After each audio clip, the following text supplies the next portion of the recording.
Hello friends. मेरा नाम है डॉक्टर अतुल शर्मा। मैं एक कैंसर रोग विशेषज्ञ हूँ। आज हम बात करेंगे कि कैंसर का डायग्नोसिस कैसे किया जाता है।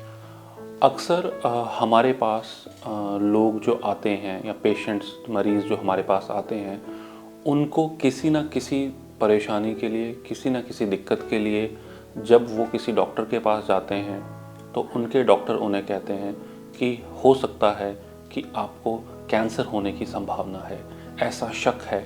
ऐसे टेस्ट में जो जांचें की गई हैं उनमें ऐसी संभावना प्रतीत हो रही है या ऐसा लग रहा है। जब वो पेशेंट्स हमारे पास आते हैं और उनका अक्सर पहला सवाल हमसे भी यही होता है कि क्या हमें कैंसर है या नहीं, अगर है तो कौन सा है, और अगर नहीं है तो हम कैसे ये जांच करके ये पता कर सकते हैं कि हमें कैंसर है कि नहीं। तो मैं आपसे ये आज बात करना चाहूँगा कि जैसे ही डॉक्टर आपसे कुछ सवाल करना शुरू करते हैं, आपकी बीमारी के बारे में जानना शुरू करते हैं कि जैसे आपकी दिक्कतें कितने समय से हैं, उनकी गंभीरता कितनी है और समय के साथ उनमें क्या बदलाव आ रहे हैं, तो वो ये समझना शुरू कर देते हैं कि कैंसर होने की संभावना है या नहीं।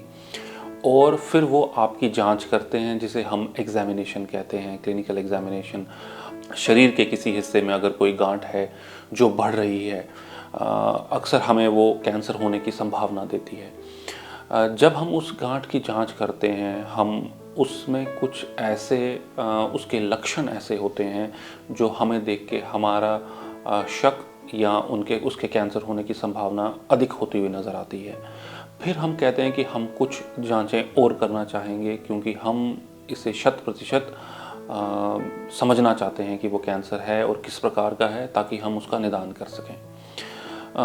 एक आम टेस्ट, कॉमन किया जाने वाला टेस्ट जिसको हम FNAC बोलते हैं, फाइन नीडल एस्पिरेशन साइटोलॉजी, ये एक सुई की जांच से किया जाता है जिसमें हम उस गांठ से कुछ सेल्स निकाल कर एक स्लाइड पे स्प्रेड कर देते हैं, फैला देते हैं, और हमारे जो डॉक्टर हैं जिनको हम पैथोलॉजिस्ट कहते हैं, वो कुछ खास तरह के स्टेन्स, डाइज यूज़ करके उन सेल्स को देखते हैं और वो हमें बताते हैं कि इनमें कैंसर जैसे दिखने वाले सेल्स हैं या नहीं, या क्या संभावना लग रही है, और ये क्या प्रतीत हो रहा है कि किस तरह का, कौन सी टाइप का कैंसर है और ये कौन से ऑर्गन या शरीर के हिस्से से आ रहा है। हमें FNAC एक प्रिलिमिनरी टेस्ट है जो काफ़ी जानकारी दे देता है, लेकिन ये FNAC के लिए काफ़ी एक्सपर्टीज़ चाहिए। हर किसी के लिए ये करना पॉसिबल नहीं है, और हम जब ये डिस्कस करते हैं तो हमें इसके बारे में जानने की कोशिश करते हैं। दूसरे नंबर पे एक टेस्ट है जिसको हम बायोप्सी कहते हैं। अक्सर हमें इसको ट्रू कट बायोप्सी या कोर बायोप्सी भी कहते हैं।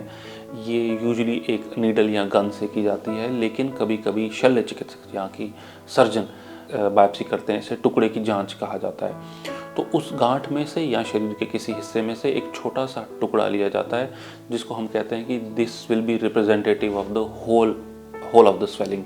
उसका एक पार्ट लिया जाता है, उसको एक प्रोसेस से गुजारा जाता है जिसमें हम उसका ब्लॉक बनाते हैं, फिर उसकी हम स्लाइड्स बनाते हैं। अगेन फिर से वो slides are subjected to special stains. कुछ खास तरह की डाइज होती हैं जिनके द्वारा उनको गुजारा जाता है, और उनको टेस्ट को रन करने के बाद, चलाने के बाद, हम पैथोलॉजिस्ट से डिस्कस करते हैं कि क्या इसमें कैंसर है या कैंसर होने की संभावना है।